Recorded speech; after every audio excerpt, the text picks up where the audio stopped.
Hello and welcome back to the Jules with Jim podcast. I am your host GiGi and I hope you're well. If you're new, welcome. I'm honored to have you here. And if you're returning, I'm humbled to have you back. To all my new subbies, welcome. You are the VIPs indeed, and thank you ever so much for the support. So I'm continuing the new series that I started, which is called Planets in the Houses. And I'm going to say it again, if you're not familiar with the houses and their energy, then I'd suggest watching my previous videos where I talk about the houses in depth as well as individually to get a comprehensive understanding of what I'm saying. Also check out my videos where I talk about the planets as well individually to understand the energies of the planets in themselves. So continuing with the second house, so let's talk about it. So I like to think of the second house as like having two parts almost. It's the parts of us that show us what we're comfortable, and then it's like what we're comfortable with and what we actually value, or the things that make us feel comfortable and the things we value.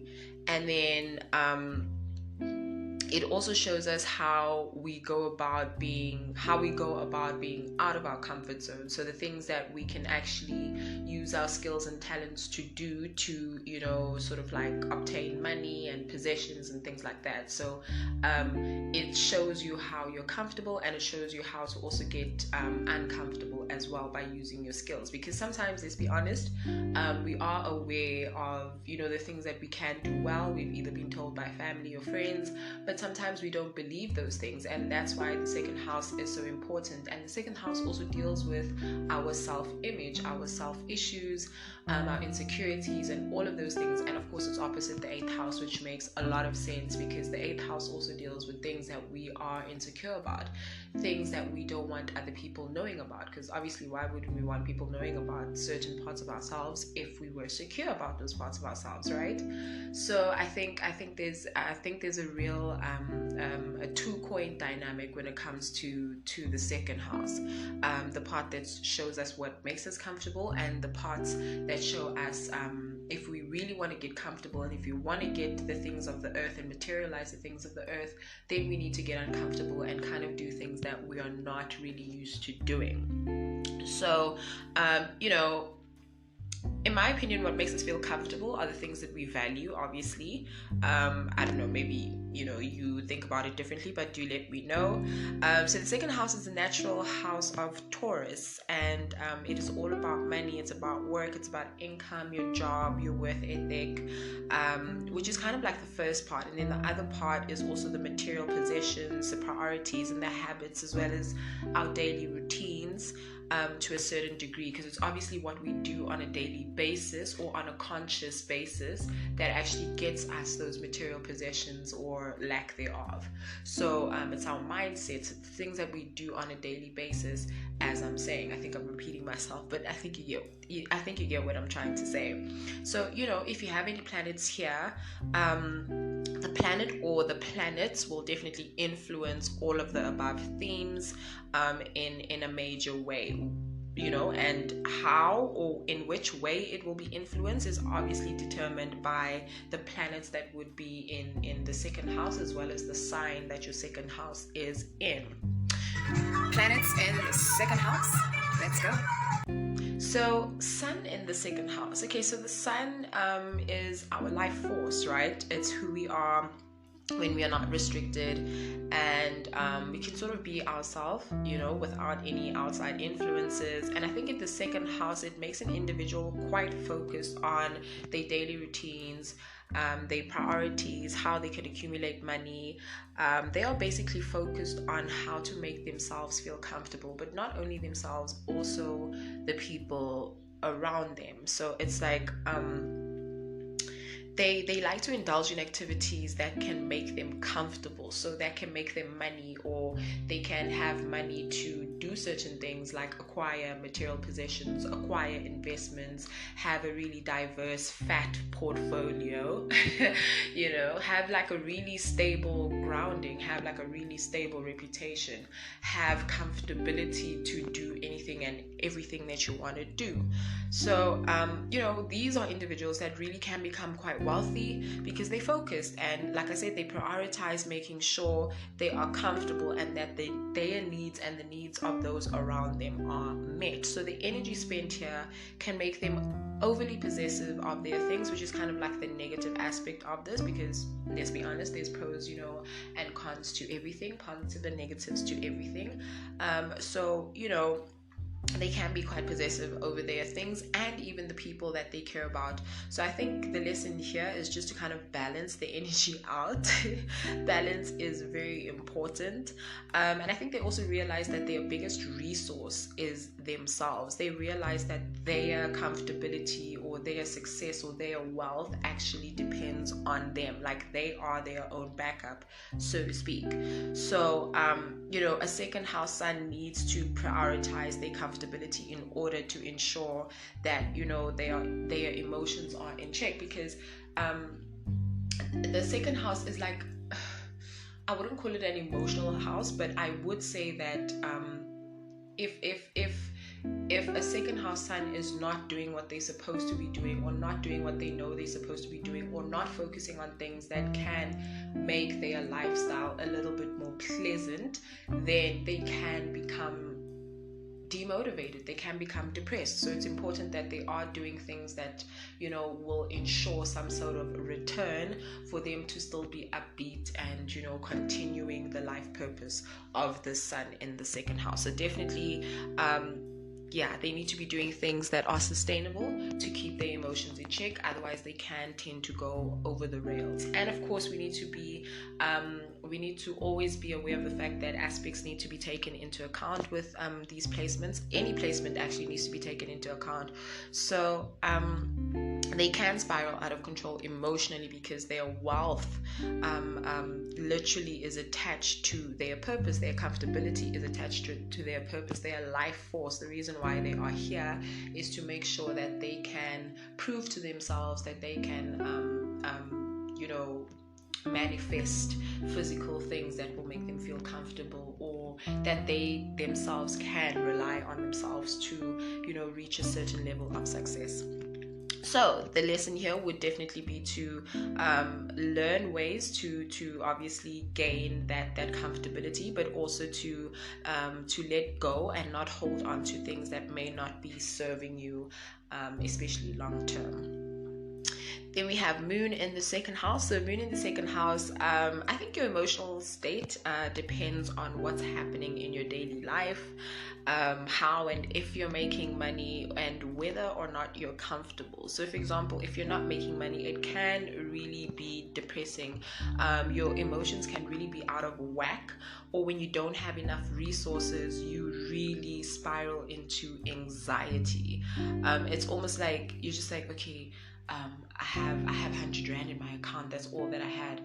But then probably, and that's towards the end of the day, but then probably at the beginning of the day or early in the morning, you probably had 1,000 rand, and now you're down to 100 rand, and now you start stressing about the fact that, oh my gosh, I'm not going to be able to make it through the month, I just got paid, So it really can amp up the anxiety when you have this moon, if you're doing things that you're not supposed to be doing, if you're spending on things you're not supposed to be spending on.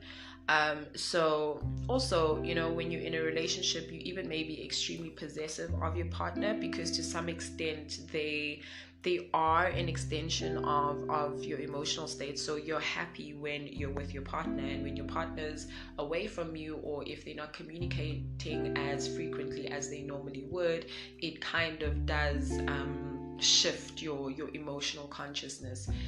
So you could be happy 1 minute and then really sad. The dynamic is almost the same as a moon in Cancer, but except with this moon, it's more based on things that are tangible, things that they can actually touch. So if they're not touching anything, if things are not tangible and kind of in mid-air, then it's really it's really a hard time for them. So it literally can send you into an emotional roller coaster. And even when you get rejected or when you get abandoned, that's like even worse, because now you feel like your whole world is falling apart, and etc, etc. So you really, even though you may not want to admit it, you really do place value. Your emotional state is basically based on the things that you have around you, the people that you have around you, which can be a very dangerous let me just put it that way. So because it makes you feel insecure when things are not going the way that they're supposed to be going, and we all know with life things can happen either way, so at times if making money is sort of not possible, then you may buy things to make you feel better. So bath bombs, clothes, whatever kind of tickles your fantasy. You may even border on like literally being a hoarder. So you might be that person that just buys things and hoards them. Like you might have clothes that you've never worn, shoes that you've never worn, and you don't want to give those out, or you don't want to sell them out because there's a sense of attachment to those things. So but I think if you have a lighter moon, like let's say if you have maybe an air moon, for example, then it may be easier for you to get rid of stuff or to change your mindset when you start feeling like you're spiraling out of control emotionally, which will help to lessen the emotional load. But if you do have like a water moon or an earth moon in the second house, then you really need to make sure that your values and your morals and your principles are not based on physical, tangible, material possessions, or even banking on people. A lot of the time, I think your biggest resource needs to come from you. So your resource for comfortability needs to come from you. Your resource for happiness needs to come from you. Your resource for love, respect, every type of resource that makes you feel insecure, you need to make sure that you are banking on yourself. Okay, so the lesson here is, just to fix your values and how you feel about yourself, and then your external life will then change. Next up, we have Venus in the second house. So having Venus here can be amazing. I'm so jealous if you have this Venus or even Venus in Taurus as well, but it's truly a blessing when you do have Venus in the second, because Venus already rules the second house, and it's concerned with beauty, it's concerned with luxury, wealth, so all of these themes will be evident in your life. So Taurus or the second house also rules the voice, so you may have a really, really angelic voice, or even the way you speak, people really just enjoy listening to you. So you might really appreciate beauty, you might appreciate the arts, luxury, you might really spend money on quality and beautiful things, as you like being surrounded by beautiful things in your daily life. Or you may just be a complete foodie, like you really enjoy good food, like cheesy food, rich foods, if I can put it that way. Like you really like rich foods, and I mean the pun in all the ways possible.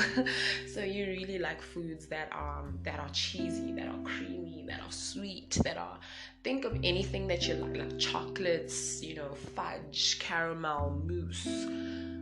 I could go on and on and on, but yeah, the richer, the better, and I mean that in all sense of the word. So your senses here are extremely heightened, so there could be an emphasis on how things look, on how things taste, on how things sound, how things feel, or even how things smell. So you may invest quite a bit or on most of your senses, because you really like experiencing or indulging in sensual activities.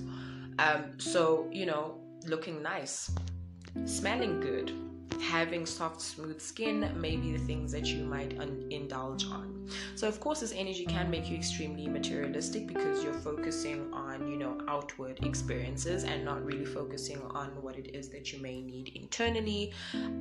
So you might want to not do that too much, or you might want to do it but then also have a level of integrity, like have a level of, okay, yes, I might be doing all these things, but I don't need all these things to make me feel good about myself, kind of vibe. You really want to focus on developing an inner source of comfort, an inner source of stability, an inner sense of security, instead of going out there and looking for it. So your emotional security can rely on what's around you, and that can also make you kind of judgmental of others who don't feel the same way, or who don't even have the things that you have. I think it also depends on what sign Venus is in. So you may be vain, you may not be vain, but if you have something like a Venus in Pisces, then you being judgmental will virtually be non-existent. So I think the lesson here is just to kind of yes, be surrounded by nice things, but don't let those things determine your value. Don't let those things determine your beauty. Don't let those things determine your strength, etc., etc. So if you have Mercury in the second house, this is a very mellowed out and extremely focused energy. Mercury is an energy that is kind of like neither here nor there.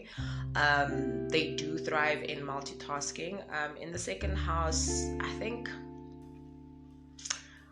I think you're more fixed and you're more focused on the things that you can do to support yourself and to support your family as well, or those around you. So here it's about using Mercury, or using the abundance of your intellectual capacity to take advantage of the opportunities that will be presented to you. So you spend a lot of time, a great deal of time, thinking about people and things that they value, and how they can make use of their most valuable asset, which is their brain. So you feel like you can use your brain, you can use the way that you communicate, you can use the way that you write, you can use the ways in which you're naturally blessed to actually provide you with a life of comfort. So you think about you are always thinking about ways to make your life easier. You are always thinking about ways to make your life more comfortable. You're always thinking about ways to protect your family from the harsh realities of the world. So you don't make any decisions unless you kind of have all the facts, which which is an advantage but also a disadvantage, and I'll tell you why. It's an advantage because it makes you extremely resourceful. So you could engage in endless banter about wealth generation, investments, economics, and politics, all the important factors that kind of affect how we make our financial decisions. But also taking too long on certain decisions, or not wanting to move, because obviously Mercury in the second house is a very fixed energy. So, and Mercury in itself is not even fixed. Like Mercury is very all over the place. So this kind of grounds the energy of Mercury. It kind of pulls it down. And with that being said, it's negative because you need to be able to make decisions at the drop of a hat. Life changes at any point. So kind of being fixed in your decision making can be a disadvantage. It can be negative because it's always important to kind of be adaptable, to be fluid, to be versatile when necessary. So that's the negative part about it. But overall, you're blessed with an ability of making money through writing. Perhaps you're a copywriter, or even through telesales in a call center, or even in sales, marketing, anything that allows you to connect and engage with people, or in a mental capacity rather. You can even make money, I think, on the internet, engaging in social media and having a platform, having a following on various platforms. Then we have Mars in the second house. So Mars in the second house could really make you extremely obsessed or even passionate about your values, your family, your money, as well as your material possessions. So Mars is really like a warrior energy. Like Mars is a warrior as well as a protector. I think Mars is... It has like two sides to it, because it's a protector, but it also can be a real softie. I'm sure you guys have heard how Aries energy can be a real baddie out there, but internally it's quite a softie. So it's a very well balanced energy, in my opinion. So Mars will literally go to the ends of the earth to protect their valuables, to protect their family, And I'm saying valuable so casually because even people can be considered valuable to them. So they will treat people literally like objects, not in a bad way. Of course, they don't mean it in a malicious way, but it just is what it is. They categorize everything into one sort of.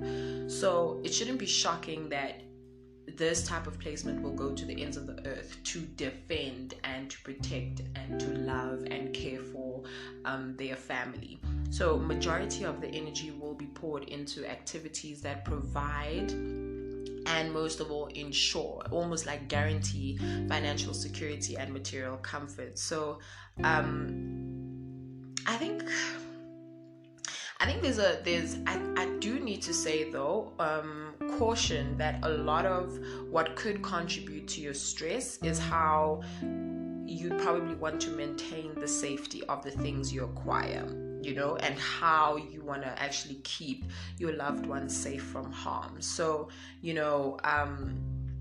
there's no boundaries here in terms of making sure that, okay, I'm gonna look after this to the best of my ability. So you're more than willing to take risks to ensure that your valuables are protected, or to ensure you're willing to step on toes. You're willing to make, I wouldn't say enemies, but you're willing to kind of be very aggressive, be very assertive about how you go about making your money. So I'm not saying anything.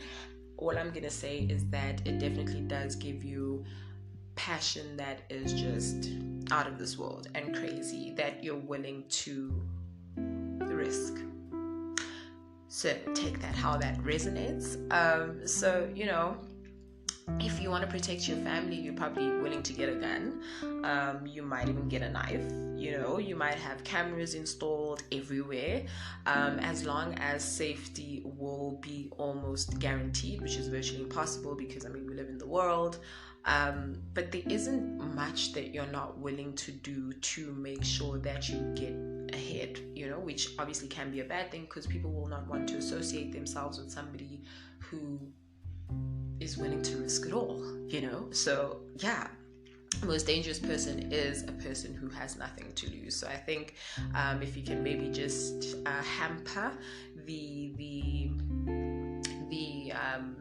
the risk part of it, then I think people would be more open to your energy. Mars also being a co-ruler of Pluto, it is clear as to why Mars can be, very driven, to being extremely possessive as well, and even stingy to a certain degree. And as with most things, I think the lesson here, balance and respect. I think respect for people, respect for things as well, is absolutely crucial. Questions like how far is too far, which risks not to take or to entertain, need to be asked here so that the compromise that you're making isn't too high. So Jupiter in the second house, I love seeing Jupiter in the second house. I love seeing Jupiter everywhere actually, because Jupiter is a benefic planet, so it's good everywhere. As we all know, Jupiter is the planet of expansion, growth, long distance travel, wisdom. So, who wouldn't want to see a Jupiter in the second house? Like, it's literally a blessing, because there is not much that can't be done here. It's the same as Venus. Venus is also a benefic planet, and the only negative thing here is just getting carried away with the energy, because there are virtually no boundaries as to how much is too much. So Jupiter also co-rules Pisces, so this should not be surprising as to why I'm saying there are virtually no boundaries or limitations. So Jupiter in the second house literally means that opportunities for advancement are staggering. There's literally an opportunity at every single term. There is literally no limit to the amount of wealth that can and probably will be accumulated with this placement. And it's not even about wealth, it being money necessarily. Like, it could just be the way that they think, the way that they speak to people, that enables to open up doors for them. The things that they are able to do, they might really be very talented and money just comes to them. Like, this is just literally a money magnet. So this is literally a planet that just attracts the right people to them, and they all of a sudden have opportunities, which then obviously materializes externally. And I think also the way that they feel about themselves internally, having Jupiter here in the second house just also means that you might really feel really good about yourself. You might feel majority of the time optimistic about the person that you are and your capabilities. So that also extends itself into the external. So, even though this house tends to focus on establishing values and upholding them, with Jupiter here, there's always a positive outlook, as I was saying, regarding the things that they value about themselves, their confidence towards getting the things that they want. And money is just probably the least of their worries, because they're just able to connect with the right people. They just connect with the people that will get them where they need to get to, right? So money is really not an object, because what's more important than connections and networks? When you have connections and networks, wealth will always find you.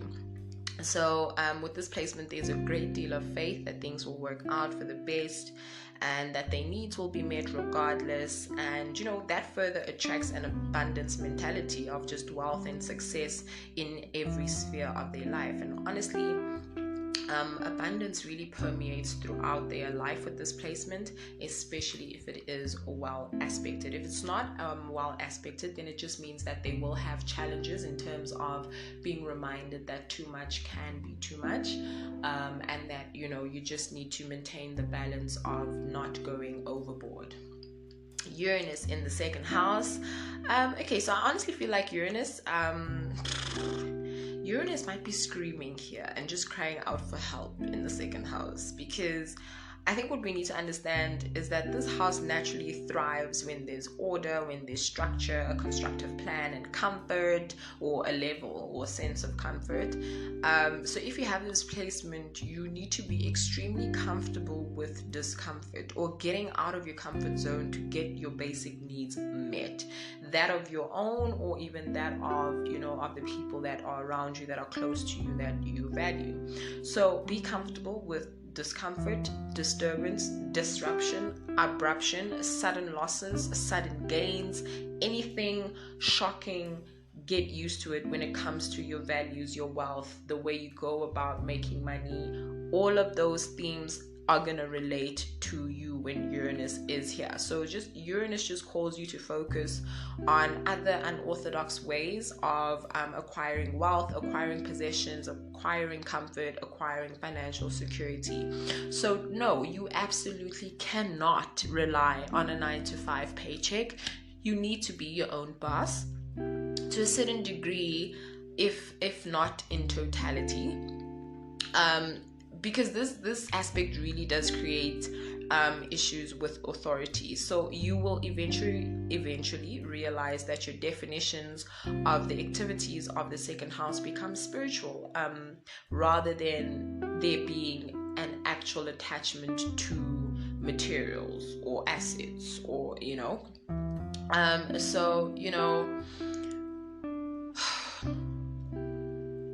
the way you move needs to be different in order to get material things, or in order to feel a sense of comfort. Your value cannot be attached to this reality with Uranus in the second house. Because if you do attach it to material things, then you'll kind of always find yourself just fighting against the tide. Like, you always want to be comfortable, but the universe keeps showing you that you cannot be comfortable. You cannot bet on certain things. You have to be more innovative and find other ways of acquiring the things that you want. So think outside the proverbial box and outside of your daily routine in order to generate wealth and material comfort. And even your values need to come from a place of spirituality, and that can be different for everyone, of course. Also, do check out how Uranus is aspected, because it can make this energy quite erratic and quite crazy. Think of like a roller coaster ride. Neptune in the second house. I actually have a friend who has Neptune in the second house, and she really just be mismanaging funds. Like, she comes from a really wealthy family, and I remember the one time we had planned to go out and she almost cancelled, on our outing because she didn't have enough money for petrol. And I was like, how is this even possible? And for further context, she's a Taurus and she has Virgo moon. So I was literally shocked, to say the least. But we ended up going out anyway. But it was only until I looked into a chart and I started understanding that, oh, okay, I see where all of this is coming from. When Neptune is in your second house, it kind of blurs or glosses over the themes of, the second house. So just from that brief, experience or explanation, you can already see that this energy is very confusing and that the activities of this house are not paid much attention to. Like, not much attention is paid to the themes of this house when you have Neptune in the second. It's just one of those where you last checked your bank account, you had 1,000 rand, but then when you check again, you have like 150, and now you're stuck thinking like, okay, what did I actually spend my money on? Like, what actually happened? Like, what even made me think that I had 1,000 rand? And you probably had 1,000 rand like a week back, and now you're into the second week from that week. So obviously you probably have purchased things in that week. So of course, if you don't have any other income, it's definitely going to affect the income that you thought you had before if you are spending money, obviously. So I think before anything, boundaries really need to be established in this house. So you could be somebody who just spends like recklessly, even when there's no need. You just like out here, you just spending. Or people might be vampires and want to spend your money, or you might find yourself with people who like to squander you, who like to take advantage of you, and you don't see it until after because you feel like you're being a good person. So I think here boundaries need to be established, because with this placement, I think there's a lot of guilt associated with not being able to help, which is definitely not healthy. Okay, it's not healthy. I think, like I said, boundaries are extremely important, and I think those boundaries will come from a sense of knowing oneself, because obviously if you know yourself, you will know the things that you like and don't like, and it won't be hard for you to make it known to the people that you care about that, you know what, I don't like this, I don't appreciate when you do this, please don't do it again, or at least communicate with me if you feel that something of this nature that I do not like will happen. So a strong sense of self needs to be established here. Before anything, you really need to know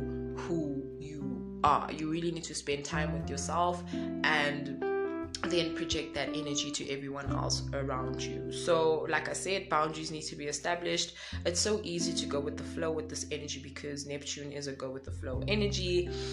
So you just end up spending money unnecessarily, or just compromising your values to get material possessions. Like, you might be the person that's like, okay, I'm willing to risk it all, like I don't care, I'm like, as long as I'm gonna make money, like I'm good, like you're just willing to be that type of person. So, on the other hand, this placement can make you extremely creative when it comes to solving your problems and finding less than obvious loopholes in acquiring stability. So, this energy is in a house that is quite disciplined. So at times your intuitive nature will support you when it comes to making the right decisions financially. So it's not all bad. I think it's just realizing that you have Neptune in the second so that you can bridge all of the unfortunate events that can happen. When you become aware of a certain energy, you are then able to work better with it, and that's all it is, just working better with the energy. Pluto in the second house. Also quite refreshing to see Pluto here, because frankly there are no lengths that Pluto is willing to go to make sure that they get what they want, whether that be people, whether that be material possessions, whether that be opportunities for further advancement. They are willing to do it. Even in their daily life, they're just extremely passionate about the things that they want. Like, they really are go-getters. They're the type of people that probably inspire other people around them to make that money, or they really have a powerful influence on helping others to make that money. So it's really easy for them to was just randomly distracted by my baby brother who was looking for some lotion. So I might have lost my track of thought, but Pluto here is definitely that type of influence that could influence other people to be very unapologetic about how they go about making their money, or being very self-assured about getting their money, being, just like, I'm gonna get this money no matter what, like just being really influential. I think the word that I'm looking for here is being really influential about how they accumulate comfort, how they accumulate wealth. And with Pluto here, you can accumulate a lot of wealth. So you might come across people, you might, meet people that will be able to help you accumulate the wealth that you actually want to create the comfort that you want. So this is a very powerful placement. So also you will protect your values, you will protect your possessions, you'll protect yourself, you'll protect your family with everything that you've got. The second house is fixed in nature, so and so is Pluto. So whatever values, your daily routines that you establish in life in general, or any second house activities you have in place, you're likely you're not just going to change it because somebody's telling you to change it. Like if it's working for you and it's reaping the benefits that you feel you need and that you want, then there's no reason for you to change it. Like it just is what it is, So you may just have the capacity, you just have the natural capability for drawing wealth into you, for drawing comfort to you, because you understand the psychology behind wealth accumulation, wealth generation, and you also understand human psychology because Pluto is here. So you're able to influence, or I wouldn't say change, but you are able to, let's just say influence, because it just seems very fitting. So you are able to influence the thinking, the psychology of people. You're able to give people a different perspective and they might actually agree with you. So concepts around self-preservation are not hard for you to understand, because I think you just kind of know, like with Pluto energy, you just kind of know intuitively that, okay, these are the people that I want to associate myself with, because these are the type of people that are going to get me from A to Z, not just A to B, but A to Z. Or I don't want to say you're able to manipulate situations to your gain, but I think this is possible if Pluto is badly aspected.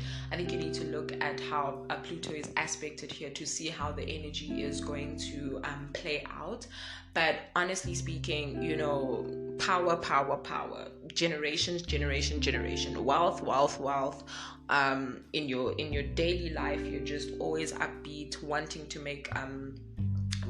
to stick to what you believe in order to maintain or secure certain things that or a certain lifestyle that you want to live.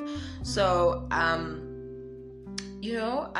you can be quite controlling, you can be quite paranoid when it comes to thoughts about losing your wealth, or thoughts about losing those close to you, because they might realize how you actually make your money, and that might make you paranoid. So you try to make as much money as possible, or you try and create as much comfortability as possible to mask off what you actually do to get it. Or you might just make enough and walk away from that type of lifestyle that got you the wealth in the first place. So think of a drug dealer, like a drug dealer amasses all of this wealth and then later on decides to change their routine, probably moves to a different country and enjoys the wealth from that point on and starts doing honorable things. Like it's really that type of energy, because you need to understand that Pluto will create transformation in this house. So even though it is fixed in nature, it will eventually get to a point where they don't want to be associated with doing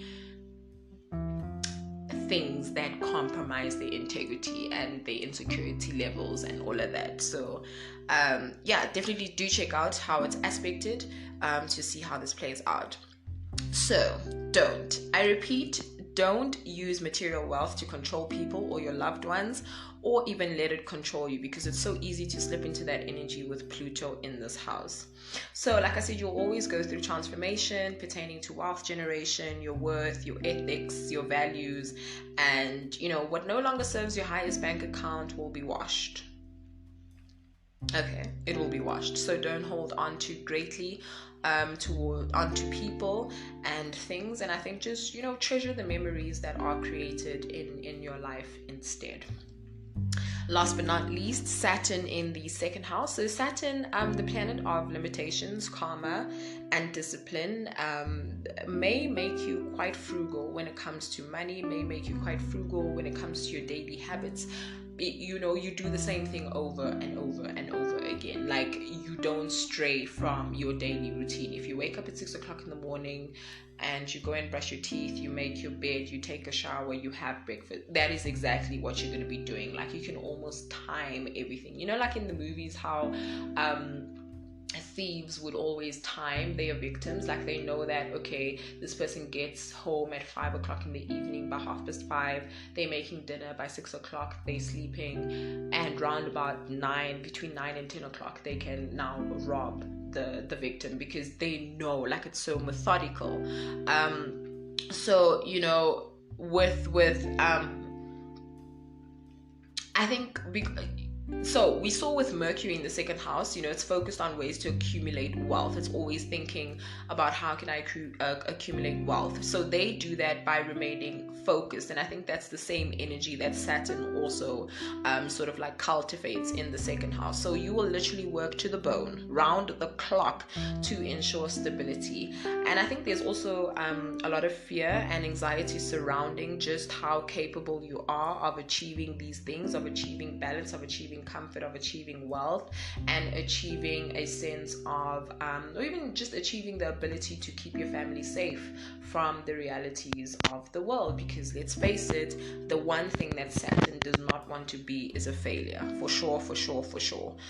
So there's definitely anxiety and fear when it comes to not failing and making sure that you got it, like you got everything on lock, like everything is safe, and there's nothing that you have to worry about. So I